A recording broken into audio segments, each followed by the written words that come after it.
All right, so have you ever had like one of those crazy dreams and then you wake up, you're like, Yeah, definitely. I think we've all been there. yeah. Well, today we're going to dive into a story where dreams have some serious consequences. Oh, that sounds intense. It is. We're Yeah. talking ancient Egypt, prison intrigue, and get this bird-related baking mishaps. Okay, now you've got my attention. So we're looking at the story of Joseph, the guy who ends up in prison in Egypt. Right, the one with the amazing Technicolor dream coat. Exactly. So picture this: Joseph's in prison, and he meets two of Pharaoh's officials, the cupbearer and the baker. Both stuck in there just like him. Exactly. And these guys are seriously freaked out because they both had these vivid dreams. And in ancient Egypt, dreams were a huge deal, right? Oh, absolutely. People believe they were like messages from the gods, kind of a direct hotline to the divine. Wow, no wonder they were so obsessed with figuring out what they meant. Totally.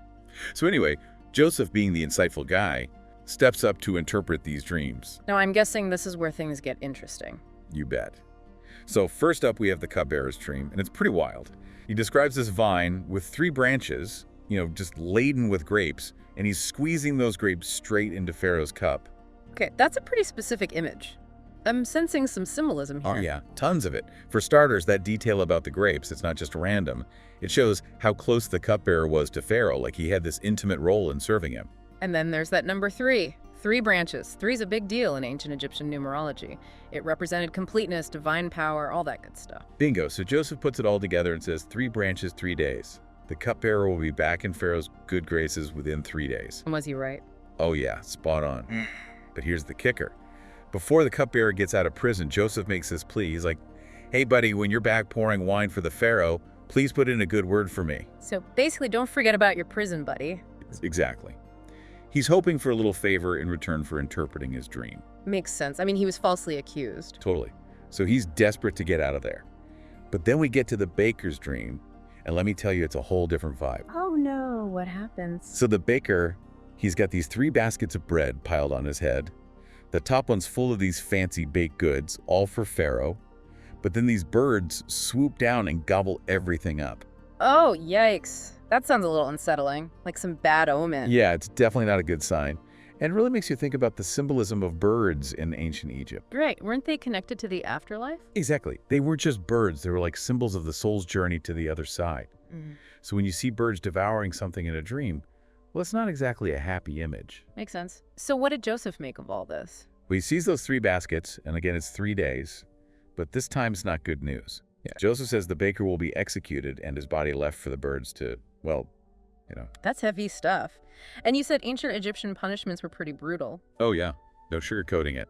And unfortunately for the baker, Joseph's interpretation hits the nail on the head. 3 days later, the baker is executed, just as Joseph predicted.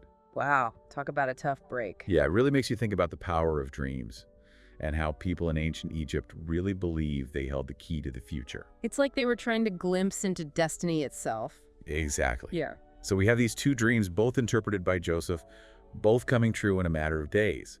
But here's the most frustrating part. The cupbearer, the guy who was literally freed because of Joseph's interpretation, he completely forgets about him. Are you serious?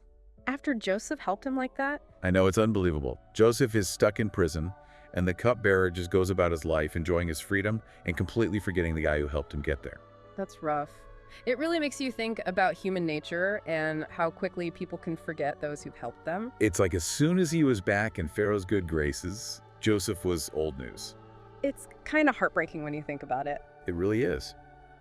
So here we have Joseph, this guy with an incredible gift for interpreting dreams, stuck in prison while the person he helped is living it up in the palace and doesn't even give him a second thought. It makes you wonder how much of our own lives are determined by these seemingly random events, these chance encounters that can either lift us up or knock us down. That's a great point. It's like Joseph's fate is hanging by a thread, completely at the mercy of other people's memories and actions. It makes you appreciate how even small decisions can have huge ripple effects. Absolutely. We'll be back next time with another fascinating exploration of the stories that shape our lives and the timeless wisdom they offer.